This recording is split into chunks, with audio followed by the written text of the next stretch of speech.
تھا معجزہ دیا معراج، یہاں سے اٹھایا وہاں تک پہنچایا، اور وہاں تک لے گئے جہاں تک نظریں تو کیا میرا تمہارا خیال بھی نہیں پہنچ سکتا، بولو بے شک۔ جس سال معراج کرائی وہ سال غموں کا سال تھا، ہمارے نبی کے دو قریبی رشتہ دار فوت ہو گئے تھے، ایک خدیجۃ الکبریٰ رضی اللہ تعالیٰ جنہوں نے نبوت کے قدموں میں سب کچھ قربان کر دیا تھا، ہمارے نبی کی سب سے پہلی زوجہ، جس کو اللہ کے نبی سے اور اللہ کے نبی کو جس سے بہت بڑا پیار تھا، جب تک خدیجہ نکاح میں رہی کوئی دوسرا نکاح بھی نہ کیا۔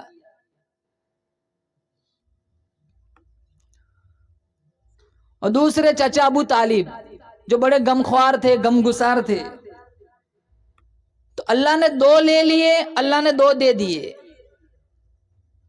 ایک اللہ نے حمزہ دے دیا اور ایک اللہ نے عمر ابن الخطاب دے دیا، ایک جمال آفتاب بن کر آئے اور ایک جلال آفتاب بن کر آئے۔ عمر رضی اللہ تعالیٰ عنہ بڑے جلالی صحابی تھے، کوڑا ہر وقت ساتھ رکھتے تھے، پورا جزیرۃ العرب عمر کے نام سے کانپتا تھا۔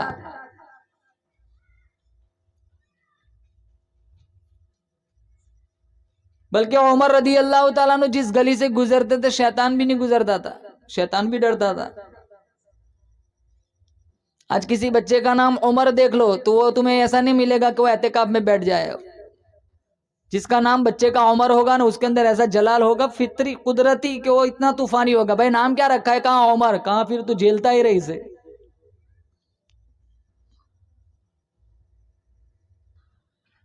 تو اللہ نے دو لے لیے، خدیجہ اور چچا ابو طالب، اللہ نے دو دے دیے۔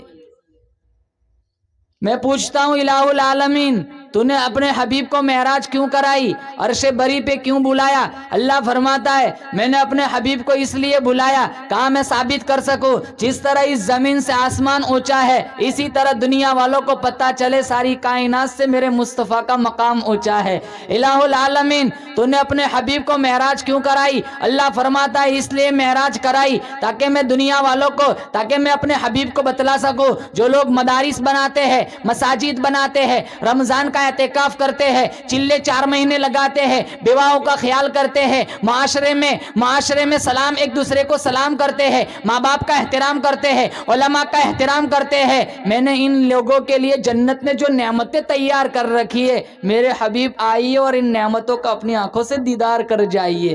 یا اللہ تو اپنے حبیب کو کیوں بلا رہا ہے؟ اللہ فرماتا ہے میں اس لیے بلا رہا ہوں سارے نبی اپنی اپنی امتوں کے امام بن کر آئے، آمینہ کا لال سارے نبیوں کے امام بن کر آ رہا ہے۔ یا اللہ تو اپنے حبیب کو کیوں بلا رہا ہے؟ اللہ فرماتا ہے اس لیے بلا رہا ہوں زلیخا نے کہا تھا تانا نہ مارو کہ ایک غلام کو دل دے بیٹھی، میرا یوسف دیکھو۔ اللہ نے کہا میں فرشتوں سے کہوں گا، نبیوں سے کہوں گا آؤ میرا محمد دیکھو۔ یا اللہ تو اپنے حبیب کو کیوں بلا رہا ہے؟ اللہ فرماتا ہے میں اس لیے بلا رہا ہوں سارے عطیات میں نے جبریل کے واسطے سے دیے، اس سفر میں ایک سٹاپ ایسا آئے گا جہاں جبریل بھی رک جائے گا، آواز آئیں گی اس اکیلے کو اکیلے کے پاس ہی آنے دو۔ اور یہ سیر کہاں؟ قرآن نے کیا کہا؟ سیر، سفر نہیں۔ سفر اور سیر میں فرق ہے۔ سفر ہونا سفر 1 گھنٹے میں کئی کلومیٹر طے کر دیتے، اور سیر کے لیے ٹہلنے کے لیے نکلو نا، کہیں کھلا ہوا پھول ہے وہیں طبیعت مچل گئی وہیں رک گئے، کہیں خوبصورت ندی آ گئی وہیں کھڑے ہو گئے۔ اور آج کے زمانے کے مطابق کہہ دیتا ہوں ساتھ ساتھ سیلفی بھی لیتے رہے۔ تو سیر کرنی ہو نا تو تھوڑا سا فاصلہ طے کرنے میں گھنٹہ لگ جاتا ہے، اور سفر تھوڑی منٹوں میں کافی کچھ طے ہو جاتا ہے۔ ارے اللہ کے نبی یوں گئے یوں آئے، امی عائشہ فرماتی ہے بستر بھی گرم ہے، پانی بھی بہہ رہا ہے، کنڈی بھی ہل رہی ہے، جس کو میرے اللہ نے سیر کہا، جب میرے نبی کی سیر اتنی تیز ہے تو میرے نبی کا سفر کتنا تیز ہوگا۔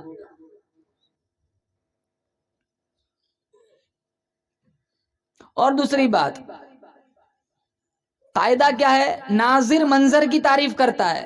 آپ نے کوئی خوبصورت منظر دیکھا آپ تعریف کریں گے۔ آپ کشمیر چلے جاؤ، گلمرگ، سونمرگ، پہلگام، کشمیر کی وادیاں، گرتی آبشاریں، برف پوش وادیاں، درختوں کی قطاریں، ارے کیا خوبصورت منظر ہے۔ تو ناظر دیکھنے والا منظر کی تعریف کرتا ہے، لیکن یہاں کیا ہوا؟ اللہ تعالیٰ فرماتا ہے ما زاغل بصر وما طغى، کیسی نگاہ ہے، نہ بھٹکتی ہے نہ بہکتی ہے. یہ ایک پہلا مقام ایسا ہے. اصول یہ ہے، قاعدہ یہ ہے کہ ناظر منظر کی تعریف کرتا ہے، یہاں منظر خود میرے نبی کی تعریف کرتا ہے.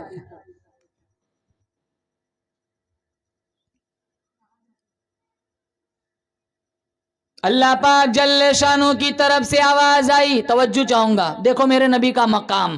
آسمان ٹھہر جاؤ، چاند ٹھہر جا، سورج ٹھہر جا، دریاؤ ٹھہر جاؤ، سمندروں ٹھہر جاؤ. کہاں کیوں؟ کہاں میرا محبوب آ رہا ہے. سبحان الذی اسری بعبدہ لیلا من المسجد الحرام الی المسجد الاقصی. کون ہے وہ ذات مشکلات سے پاک ہے، ناممکنات سے پاک ہے، جو اپنے حبیب کو لے گئی راتوں رات الہ العالمین. اللہ کے نبی نے جبرائیل سے فرمایا، جبرائیل کہاں جی رب جلیل، کہاں جاؤ، ام ہانی کے گھر تشریف لے جاؤ، میرا حبیب آرام فرما رہا ہے، میرے حبیب کو لے آؤ. جبرائیل میکائیل کے ساتھ ام ہانی کے گھر آئے، میرا نبی آرام فرما رہا ہے. جبرائیل علیہ السلام نے سوچا کہیں ایسا نہ ہو میں اپنے انداز میں اٹھاؤں، رب کی نظر میں بے ادبی نہ ہو جائے. پوچھا الہ العالمین یا نبی اللہ کہہ کے اٹھاؤں؟ فرمایا نہیں نہیں. یا رسول اللہ کہہ کے اٹھاؤں؟ فرمایا نہیں نہیں. طٰہٰ کہہ کے اٹھاؤں؟ فرمایا نہیں نہیں. یاسین کہہ کے اٹھاؤں؟ فرمایا نہیں نہیں. نذیر کہہ کے اٹھاؤں؟ فرمایا نہیں نہیں. بشیر کہہ کے اٹھاؤں؟ فرمایا نہیں نہیں. یا ایھا المزمل کہہ کے اٹھاؤں؟ فرمایا نہیں نہیں. یا ایھا المدثر کہہ کے اٹھاؤں؟ فرمایا نہیں نہیں. الہ العالمین ہاتھوں کے پاس چلا جاتا ہوں، انگلی ہلکے سے کھینچتا ہوں، اپنا حبیب اٹھ جائے گا. کہا نہیں نہیں. بالوں کو ہلکے سے سہلا دیتا ہوں، فرمایا نہیں نہیں. پاؤں کے پاس چلا جاتا ہوں، انگلیوں کو چٹکاتا ہوں، میرا نبی اٹھ جائے گا. کہا نہیں نہیں. کہا پھر کیسے اٹھاؤں، کیسے جگاؤں؟ آواز آئی اُولی اجنحۃ مثنی وثلاث ورباع. او جبرائیل تو بیت المعمور میں رہنے والے فرشتوں کا سردار ہے، زمین اور آسمان میں رہنے والے فرشتوں کا سردار ہے. آج مجھے دنیا والوں کو بتلانا ہے نوری فرشتوں کا کیا مقام ہے، نوری فرشتوں کے سردار کا کیا مقام ہے، آمینہ کے لال کا کیا مقام ہے. کہا الہ العالمین پھر مجھے بتلایا جائے میں کیسے جگاؤں. کہا میرے محبوب کے قدموں میں لیٹ جا، ہلکا سا تلیوں میں بوسہ دے دے، میرا محبوب اٹھ جائے گا. ہلکا سا بوسہ دیا، ہمارے نبی اٹھے. پوچھا جبرائیل اس وقت کیسے آنا ہوا؟ کہا مختار کل نے، حبیب کل کی دعوت کا انتظام کیا ہے، میں آپ کو لینے کے لیے آیا ہوں. کہا میں بھی چلنے کے لیے تیار ہوں. پہلے میری ایک بات کا جواب دے، تو نے میری تلیوں کو بوسہ دیا، تجھے کچھ مزہ آیا کہ نہیں؟ کہا جبریل کہنے لگے نہ جنت کی گلیوں میں دیکھا، مزہ تو محمد کی تلیوں میں دیکھا. چلتے کہاں چلو؟ کہا کیسے چلیں گے؟ کہا براق جنتی جانور لایا ہوں. حدیث میں جہاں اس جانور کی نظر پڑتی تھی وہاں اس کا پاؤں پڑتا تھا. نہ تیل کی ضرورت ہے نہ ایئرپورٹ کی ضرورت ہے.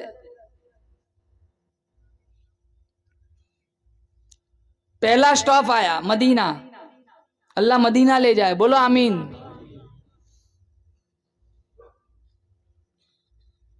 پھر آگے گئے طور سینا، بیت المقدس، آسمانوں کی سیر بھی کرائی، بہت سارے بیچ میں مناظر بھی دکھائے. کچھ لوگوں کو دیکھا جن کے پیٹ مٹکوں کی طرح پھولے ہوئے اور سانپ اور بچھو اندر رینگ رہے.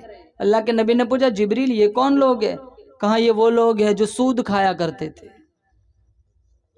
کچھ عورتیں اور مردوں کو دیکھا ننگے تنور میں جل رہے، آگ نیچے کو جاتی ہے نیچے چلے جاتے، آگ اوپر کو آتی ہے اوپر آ جاتے. کہا یہ کون ہے؟ کہا یہ آپ کی امت کے وہ لوگ ہیں جو زنا کیا کرتے تھے. کچھ لوگوں کو دیکھا جن کے ناخن پیتل اور لوہے کے، جو اپنے ہی ناخن سے اپنے چہرے کی چمڑی ادھیڑ رہے. کہا یہ کون لوگ ہیں؟ کہا یہ وہ لوگ ہیں جو اکثر لوگوں کی غیبت چگلی کیا کرتے تھے.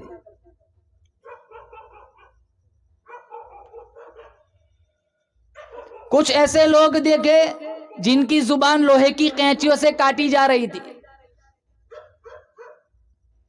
پوچھا جبریل یہ کون لوگ ہیں؟ کہا یہ آپ کی امت کے وہ لوگ ہیں جو کہتے تھے لیکن خود کا ان پر عمل نہیں ہوتا تھا. بایزید بستامی کے پاس ایک عورت آئی تھی نا, کہا حضرت جی میرا بیٹا گڑ بہت کھاتا ہے, کہا کل لے آنا. بہت دور دراز سے آئی تھی. دوسرے دن پھر گئی, پھر آئی بہت دور دراز سے. کہا حضرت جی آپ نے آج بلایا تھا. کہا کیا تھا, کیا بات تھی؟ کہا میرا بیٹا گڑ بہت کھاتا ہے. شفقت سے ہاتھ پھیرا, کہا بیٹا اب زیادہ گڑ مت کھانا. کہا لے جاؤ. کہا اتنی بات کہنی تھی تو کل کہہ دیتے, اتنا دور دراز سے بلانے کی کیا ضرورت تھی؟ کہا کل میری مجبوری تھی. کہا کیا؟ کہا کل میں نے بھی گڑ کھایا تھا.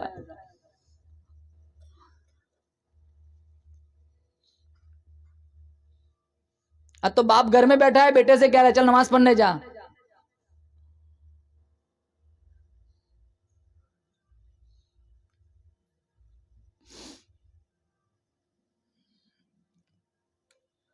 پھر کچھ لوگوں کو دیکھا جو لکڑوں کے, جس کے پاس لکڑی کا گٹھر ہے اور جس کو اٹھانے کی اس کے اندر طاقت نہیں ہے, پھر بھی چاروں طرف سے لکڑیاں اور لاتا ہے اور جمع کرتا ہے. تو جبرائیل امین سے پوچھا یہ کون آدمی ہے جب اٹھا نہیں سکتا اتنا جمع کر رہا ہے؟ کہاں یہ وہ آدمی ہے جو لوگوں کی امانتیں محفوظ نہیں رکھ سکتا تھا, پھر بھی لوگوں کی امانتیں اپنے پاس لیتا تھا. اور جو کسی کی امانت میں خیانت کرے اس کی ایک سزا یہ بھی ہوگی, کل قیامت کا دن ہوگا, لوگ آئیں گے, کہاں میری امانت واپس کرو. ارے کیا امانت واپس کریں گے؟ کپڑے بھی نہ ہوں گے جسم پہ. ایک فرشتہ آئے گا, کہاں چلو اس کی امانتیں کہاں رکھی ہے میں جانتا ہوں, دو وہاں سے اٹھاؤ, ان کو دو اور جان چھڑاؤ. فرشتہ لے جائے گا جہنم کے دروازے پر, کہاں اندر جاؤ. حدیث میں ہے اتنی گہری اللہ نے جہنم بنائی ہے, نیچے اترتے اترتے 70 سال لگ جائیں گے. وہاں امانت موجود ہوں گی, وہ اٹھائے گا پھر اوپر گائے گا, اوپر آتے آتے آتے پھر 70 سال لگ جائیں گے, 140.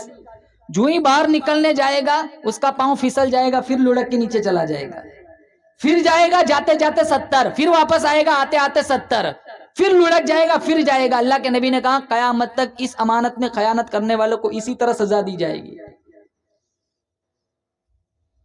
ہم تو قرض کے نام پر کتنوں کے پیسے ہڑپ کر کے چلے جاتے اور مانگتے کیسے, ارے یار لا تو 10,000 ابھی 1 گھنٹے کے بعد ہی دیتا ہوں. اور جو 1 گھنٹے میں اس کو تو 2 ہی نہیں گئے, جو کہے نا کبھی 10 منٹ میں دے جاتا وہ گئے.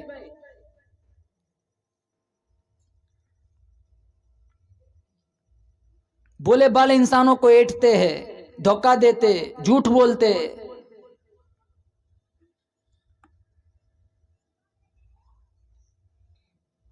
ہمیں اپنی بائک بیچنی ہو تو پھر بھی دھوکہ, میٹر چینج, گاڑی بیچنی ہو پھر بھی دھوکہ, 2 لاکھ کا 20,000 بنا دیتا ہے.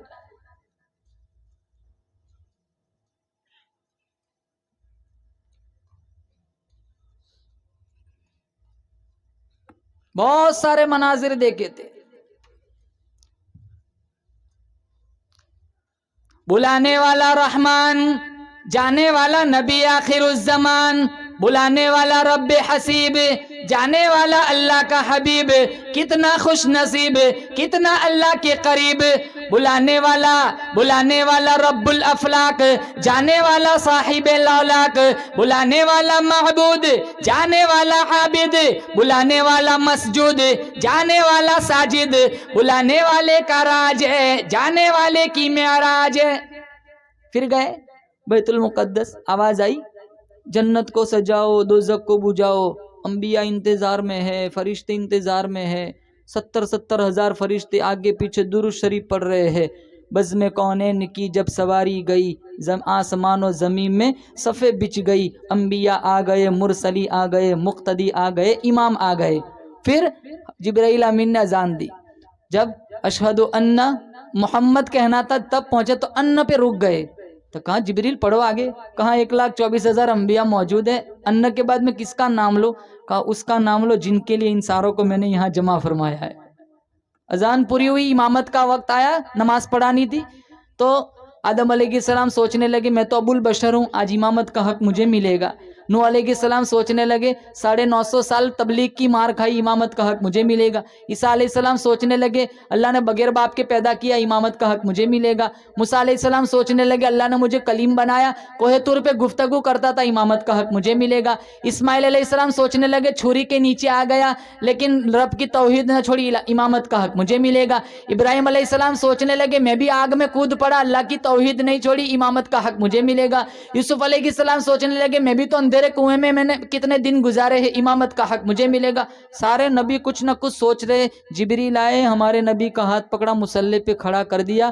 سارے انبیاء ایڑیا اٹھا اٹھا کر دیکھتے، جب آمینہ کے لال کو دیکھا تو سارے انبیاء کہنے لگے یار سب کے بعد میں آئے خاتم الانبیاء بن گئے، آج مصلی پہ کھڑے ہو کے امام الانبیاء بن گئے۔ پھر اللہ نے تحفے بھی دیے تھے۔ پھر پہلا آسمان، پہلے آسمان پہ آدم، پھر عیسیٰ، پھر یحییٰ، پھر ادریس، پھر ہارون، پھر موسیٰ، پھر ابراہیم، 7 آسمان سے اوپر سدرۃ المنتہی۔ جب اوپر گئے تو وہاں دیکھا جبریل پیچھے کی طرف جا رہے، کہا جبریل چلو، کہاں اب نہیں آ سکتا۔ کہا کیوں؟ کہا میری اتنی حد ہے، آگے جاؤں گا تجلیات خداوندی سے سارے نورانی پر جل جائیں گے۔ کہاں تک گئے ہو؟ کہا وہاں تک گیا ہوں جہاں تک آج تک کوئی نبی نہ گیا۔ کہا آج آمینہ کا لال وہاں تک جائے گا جہاں تک تو بھی نہیں گیا۔ جب ہمارا نبی اوپر جاتے تھے تو جبریل یوں دیکھتے تھے، تیری عظمت کی جھلک دیکھ کر معراج والی رات تب سے جبریل کی خواہش ہے کہ بشر بن جاؤں، فرشتوں سے بازی بشر لے گیا، فرش سے عرش تک قدم لے گیا۔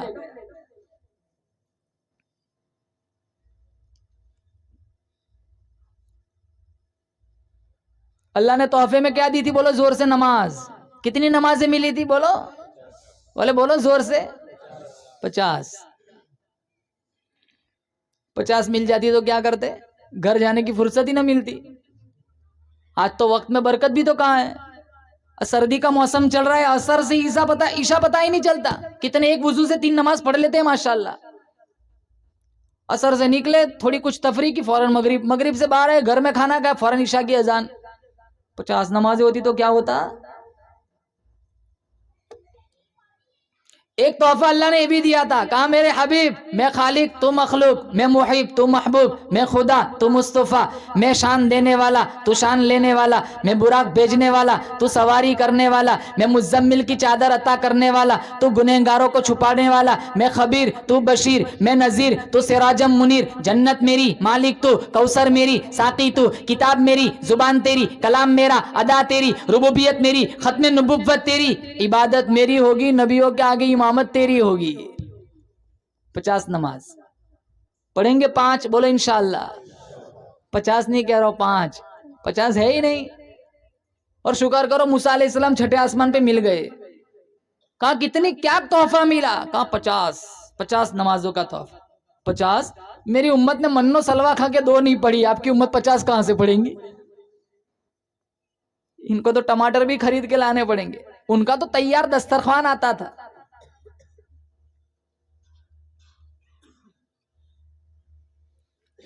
یہ 50 کہاں سے پڑھیں گے؟ جاؤ کم کراؤ۔ ہمارے نبی گئے پھر آئے، کہاں کتنی؟ کہاں 45۔ پھر گئے پھر آئے 40، 35، 30، 25، 20، 15، 10، 5 رہ گئی۔ ارے اللہ چاہتا تو ایک ہی چکر میں 45 کم کر سکتا تھا، اتنے چکر لگوانے کی کیا ضرورت تھی؟ چاہتا تو ایک ہی چکر میں کیا تھا 45 کم۔ 2 جواب دیتا ہوں۔ اللہ فرماتا ہے میرے حبیب میں چاہتا تو موسیٰ میں چاہتا تو ایک ہی چکر میں 45 کم کر سکتا تھا، لیکن تو کم کرانے کے بہانے میرے پاس بھیجتا رہے تاکہ میں اسے دیکھتا رہوں، یہ مجھے دیکھتا رہے۔ دوسری بات، اگر ایک ہی چکر میں 45 کم ہو جاتی تو مقام مصطفیٰ کا پتہ کہاں سے چلتا؟ یہ چکر اپنے لیے تھوڑے ہی لگائے تھے، ہمارے لیے لگائے تھے۔ بقرہ عید کا موسم آیا تو ایک بکرا موسیٰ علیہ السلام کے نام کا دو، کہ ان کا امت پر اتنا بڑا احسان ہے، 45 کم کرائی۔ سیدھے آ جاتے تو کیا ہوتا؟ یہاں تو فجر پڑھی نہیں جاتی، 5 پڑھی نہیں جاتی۔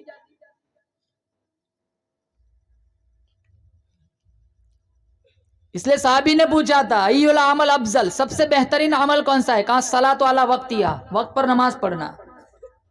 اور تاریک الجماعت، حدیث میں جو جان بوجھ کے نماز کی جماعت چھوڑتا ہے۔